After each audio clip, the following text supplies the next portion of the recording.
Pagi. Tuhan selalu baik, amin. Amin.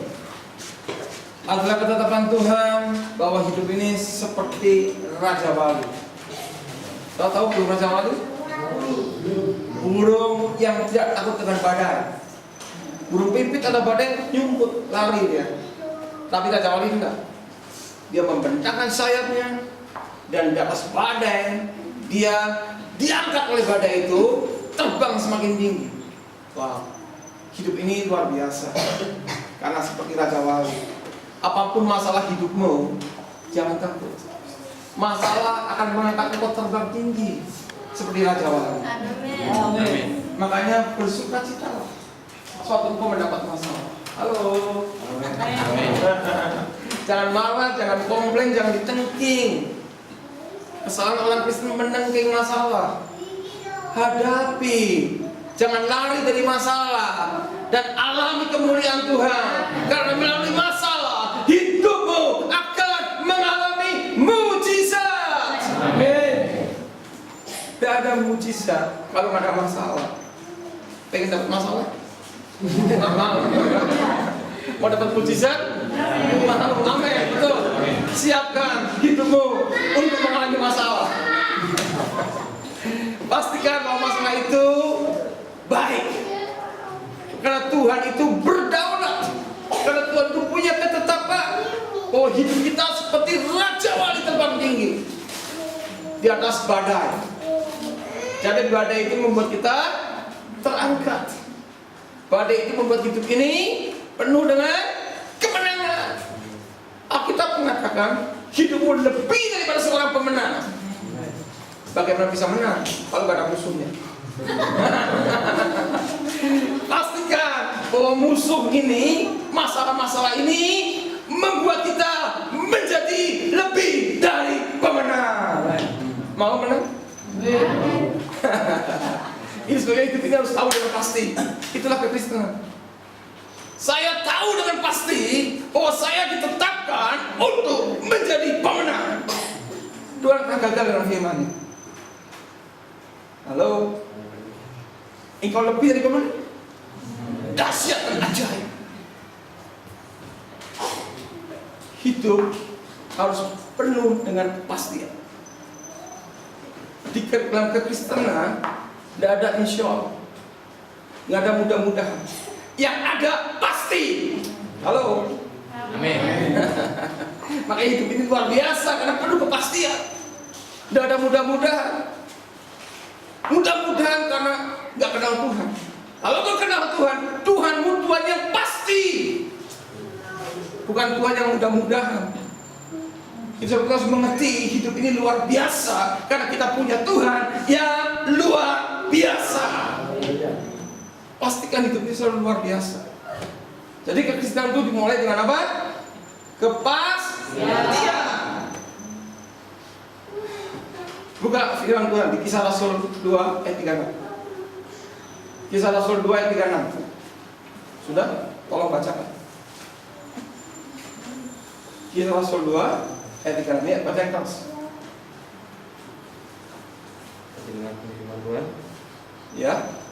Jadi seluruh kaum Israel harus tahu dengan pasti bahwa Allah telah membuat Yesus yang kamu salibkan itu menjadi Tuhan dan Kristus. Amin.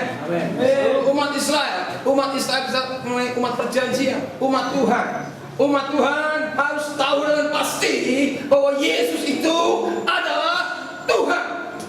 Yesus itu adalah penyelamat manusia. Engkau harus tahu dengan pasti bahwa firman Tuhan itu tidak bisa gagal. Halo. Tahu dengan pasti.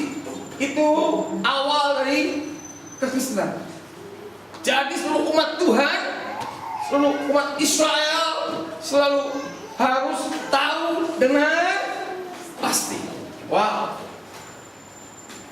Tuhan sudah menetapkan kita sebagai Raja Wali, sebagai pemenang, sebagai kepala bukan ekor. Pasti jadi enggak? Jadi nggak mungkin Tuhan gagal dengan firman-Nya.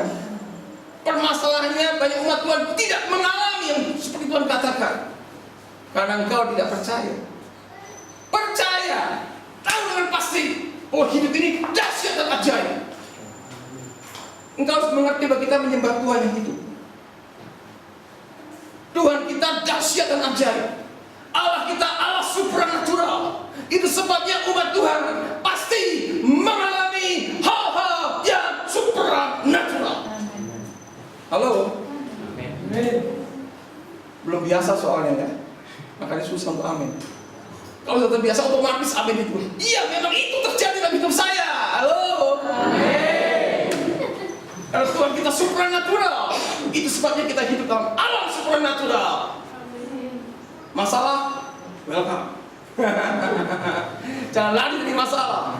Saya akan melihat dan mengatasi dan mengalami bahwa tidak ada mustahil bagi orang percaya. Ya, itu dia orang Kristen. Jangan takut.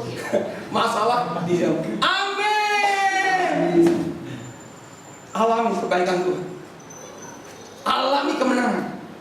Alami kasih setia Tuhan. Sebab firman Tuhan tidak pernah gagal. Engkau harus mengerti kebenaran ini. Tuhan itu tidak bisa gagal dengan firman-Nya. Tuhan itu selalu menggenapi firman-Nya. Tuhan selalu bekerja untuk membuat firman-Nya digenapi. Itu sebabnya setiap orang yang mengerti firman Tuhan pasti hidupnya dahsyat dan ajaib. Hidup karena firman. Pastikan bahwa engkau tahu dengan pasti Tuhan berfirman dan firman-Nya pasti terjadi. Amin. Halo. Amin. Engkau harus mendengar firman dan percaya firman-Nya digenapi dalam hidupmu. Tuhan tidak pernah gagal dengan firman-Nya. Bahkan sebelum bangsa Israel dilahirkan, sebelum Yakub lahir, sebelum Ishak lahir, Tuhan sudah berjanji pada Abraham, Abraham engkau menjadi bapa banyak bangsa. Tuhan tidak pernah gagal dengan firman-Nya. Abraham pasti punya keturunan. Abraham pasti menjadi bapa banyak bangsa. Sebelum Yakub dilahirkan, Tuhan sudah menetapkan, melaluimu Abraham, aku akan menjadikan kau bangsa yang besar, sebagai umat perjanjian yang akan memuliakan Tuhan di muka bumi, yang bernama Israel. Wah, Tuhan pernah gagal dengan firman. Roma 9 ayat 6, baca. Roma 9 ayat 6. Apa yang Tuhan katakan di situ? Demikian firman Tuhan, akan tetapi firman Allah tidak mungkin gagal, sebab tidak semua orang yang berasal dari Israel adalah orang Israel. Amen. Firman Tuhan mungkin gagal. Tuhan sudah menetapkan bahwa ada umat perjanjian melalui Abraham. Emang nggak mungkin Abraham tidak keturunan, tapi Tuhan sudah berjanji. Engkau harus tahu dengan pasti kalau Tuhan sudah berfirman, firman itu akurat. Firman itu ya dan amin. Saudara mengaminkan enggak? Percaya enggak bahwa firman itu tidak bisa gagal? Makanya kita harus tahu dengan pasti hidup ini penuh dengan kepastian. Bukan mudah-mudahan. Saya menjadi Kristen karena saya tahu Tuhan saya Tuhan yang hidup. Amin. Makanya saya berani melangkah untuk ikut Tuhan, karena saya tahu dengan pasti bahwa Tuhan selalu membela umatnya. Amin. Ikut dia, aman. Aman. Amin. Hidup di luar Tuhan tidak aman. Kau harus tahu dengan pasti, kalau Tuhan sudah berbicara itu pasti terjadi. Halo. Amin. Jangan abaikan Tuhan. Hidup ini karena firman Tuhan 100%. Perhatikan firman-Nya, hidupi firman-Nya, dan alami. Maka kau tahu dengan pasti. Bukan teori, bukan. Mengalami secara pribadi. Oke? Siap? Untuk mengalami kepastian hidup? Amin. Siap? Good. Saya akan bercerita. Sekarang berkhotbah. Tuhan berfirman kepada Musa. Musa, engkau harus kembali ke Mesir.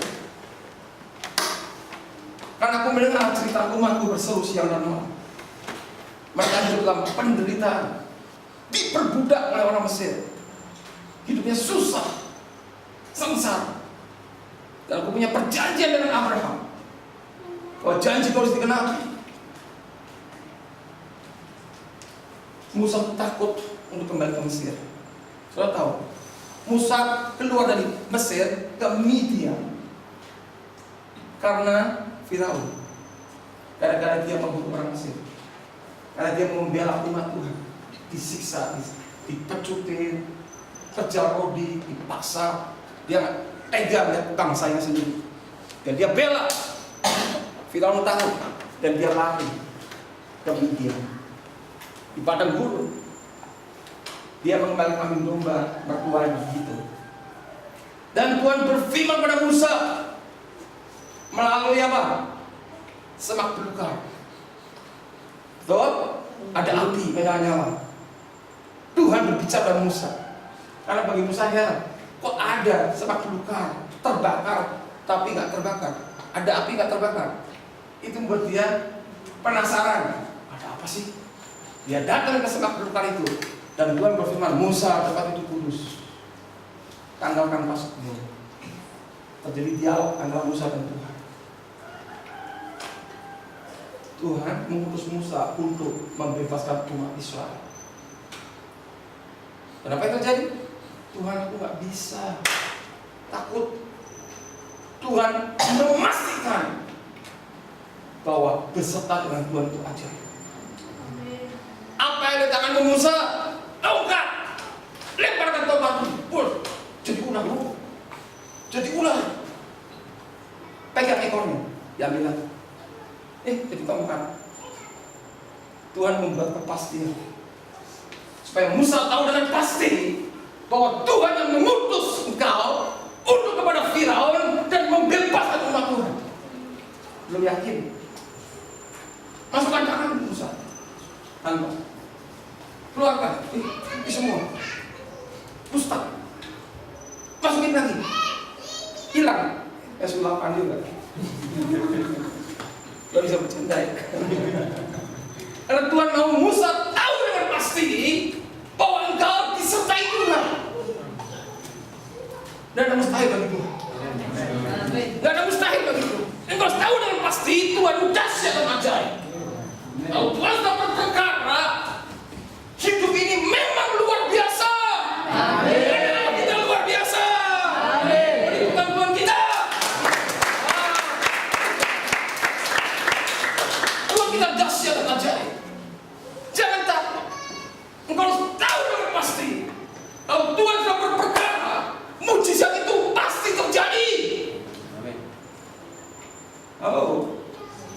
Kita punya Tuhan yang luar biasa. Haleluya. Amin. Hidup ini dahsyat. Tahu dengan pasti. Lagi cerita mengenai Gideon. Ada malaikat Tuhan datang. Gideon berpahlawan. Tuhan, kalau kau peduli, buktinya kita ini selalu sengsara. Sudah mau panen, habis sama orang Midian. Miskin mereka. Kalau Tuhan peduli, buktikan. Dan Tuhan berfirman pada Gideon, Gideon, engkau pahlawan. Apa buktinya?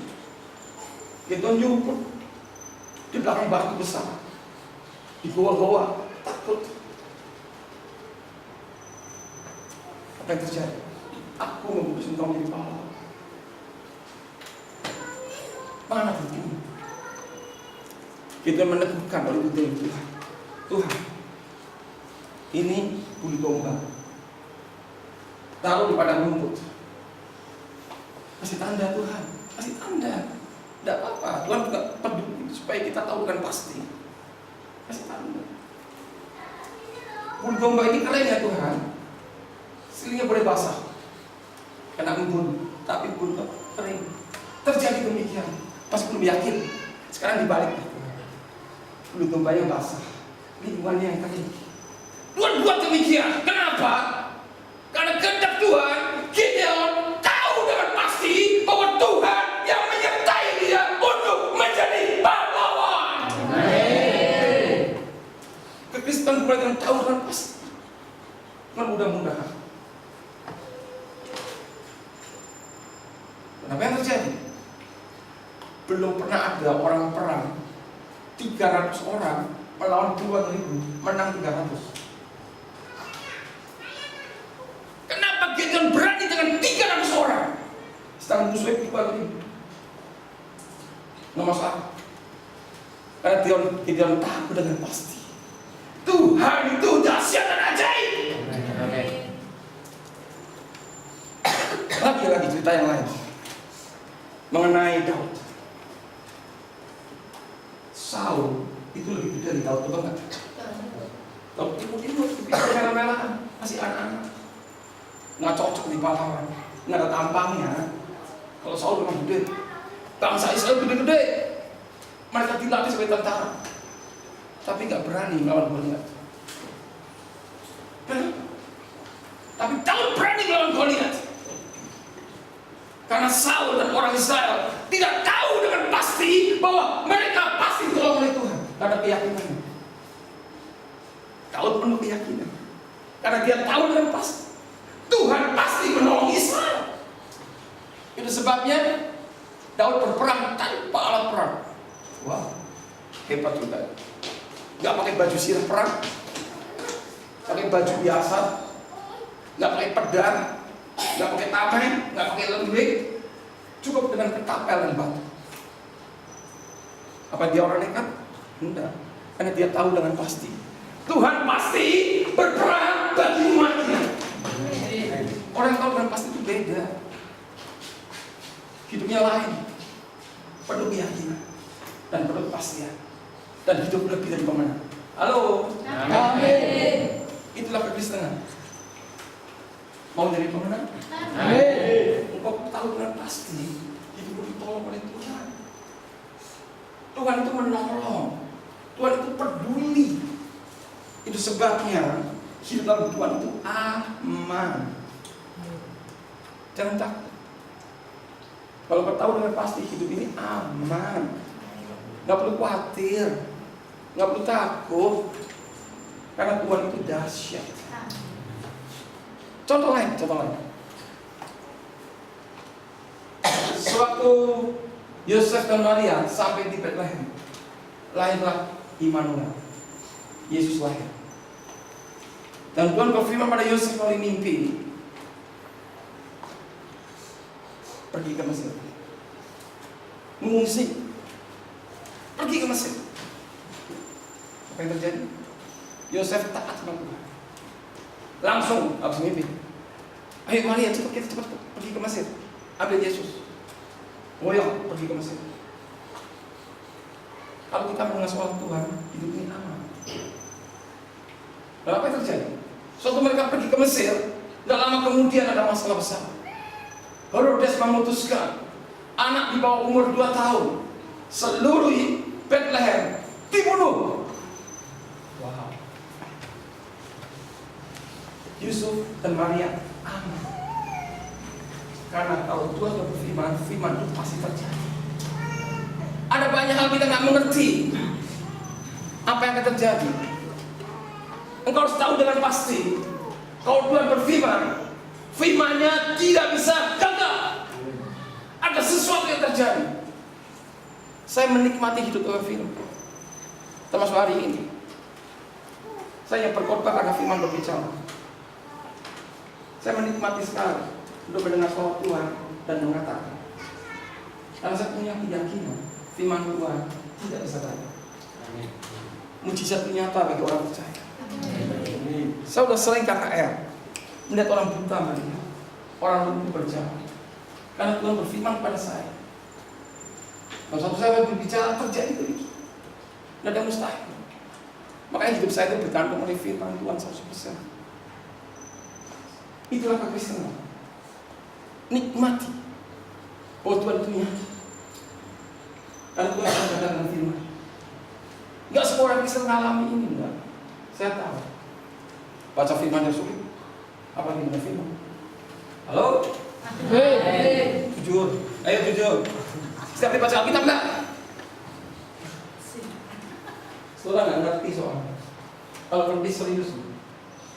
Nggak ada harta yang lebih hebat selain iman sama Tuhan. Itu harta saya. Hidup saya pertaruhkan untuk firman Tuhan. Makanya saya berani full time.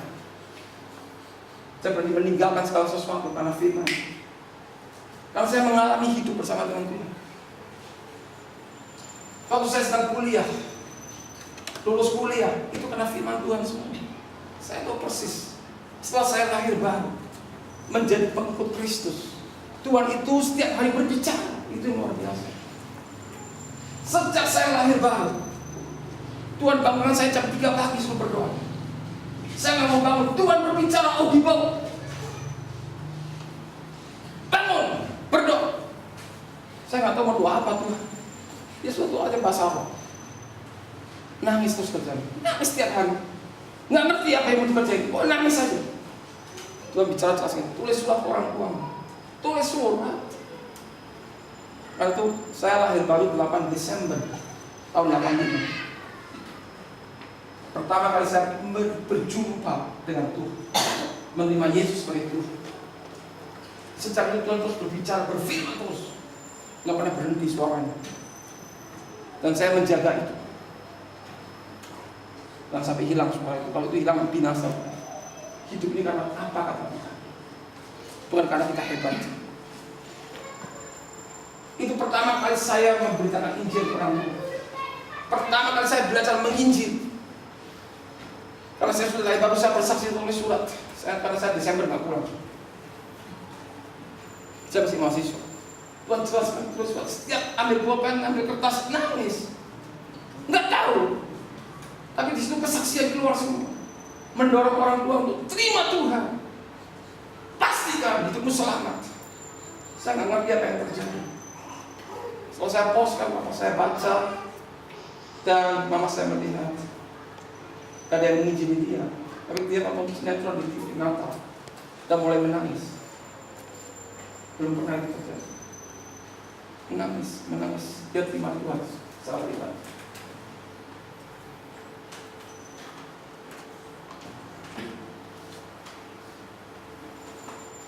Tuhan kasih. Ada banyak yang kamu ngerti. Tuhan, nyawa itu berharga untuk. Karena saya mentaati orang tua saya di jalan Tuhan. Terima Yesus. Dan tanggal 7 Desember panggil Tuhan. Sudah bersama dengan Tuhan.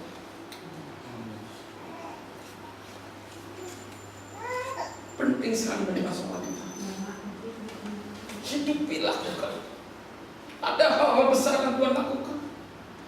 Kenapa orang Kristen tidak bisa mengerti bahwa firman Tuhan itu utama di segala-galanya? Kita tidak hidup karena kita punya kemampuan. Kita hidup karena Tuhan berfirman pada kita. Tuhan berbicara jelas sekali. Sejak itu saya putuskan hidup untuk mendengar apa yang Tuhan katakan. Saudara, saya dilatih terus untuk dewasa, dari bayi sampai dewasa. Bahkan selama saya kuliah saya ingat sekali Tuhan bicara jelas sekali. Tuhan satu pelajaran saya nggak ngerti gimana. Tuhan bicara jelas sekali. Tidur, orang nggak ngerti tidur. Besok kamu dengerin teman kamu. Jelas suaranya. Besok kamu dengerin teman kamu yang akan jelaskan kamu. Oke, saya tidur. Begitu bangun tidur, gelisah dan takut. Itu soal setan sih. Mana temennya? Yang mana? Nggak takut. Waduh. Nggak urus sendiri kamu. Intimidasi itu sudah bicara. Kamu akan urus. Datang ke kampus, saya mencari orang yang mana. Tuhan tunjukkan, gitu. Dan saya dengerin dia jelasin soal. Cuma belajar saya soal itu aja. Dan ujian soal itu yang keluar. Saya tahu kalau saya jadi insinyur, jadi sarjana, itu karena Tuhan, bukan karena saya gitu. Saya terbiasa hidup oleh apa kata Tuhan. Dan saya membiasakan diri hidup untuk menjadi seperti yang Tuhan mau. Luar biasa. Waktu saya sudah menikah, saya menjadi kontraktor, pengusaha. Dalam perjalanan Tuhan bicara, hati-hati. Bahkan ada motor. Saya tidak ada motor. Sepanjang jalan berkilometer tidak ada motor. Mana yang ditabrak? Tuhan bicara jelaskan, hati-hati. Saya nggak peduli dengan suara itu. Biasa saja. Lihat nggak ada apa-apa, sudah biasa saja. Pas di tikungan, nggak ada apa-apa.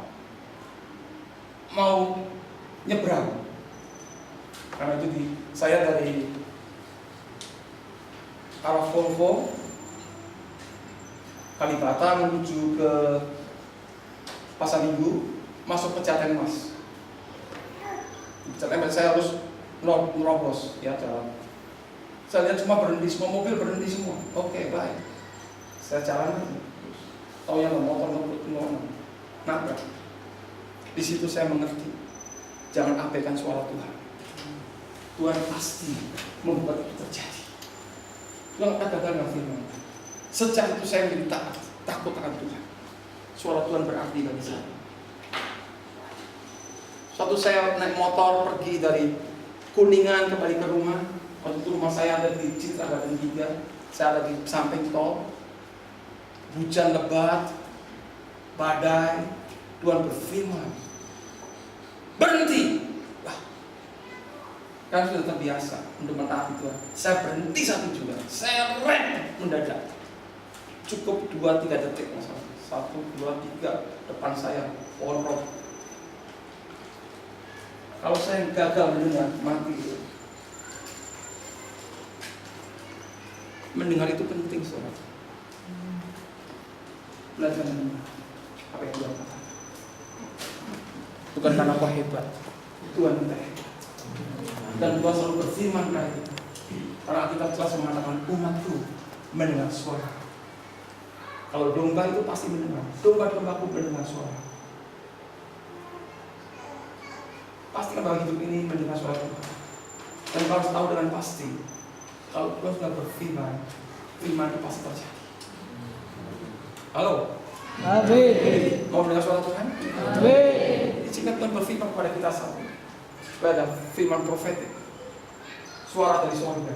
Engkau bisa mendengar, Tuhan utus hambanya untuk berbicara kepada saudara. Dengarkan hambanya, apa yang hambanya berbicara. Pasti mau mengalami. Karena Tuhan itu maha tahu.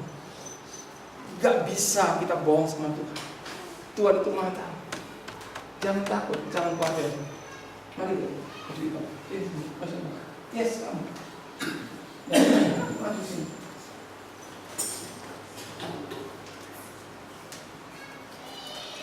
Yes.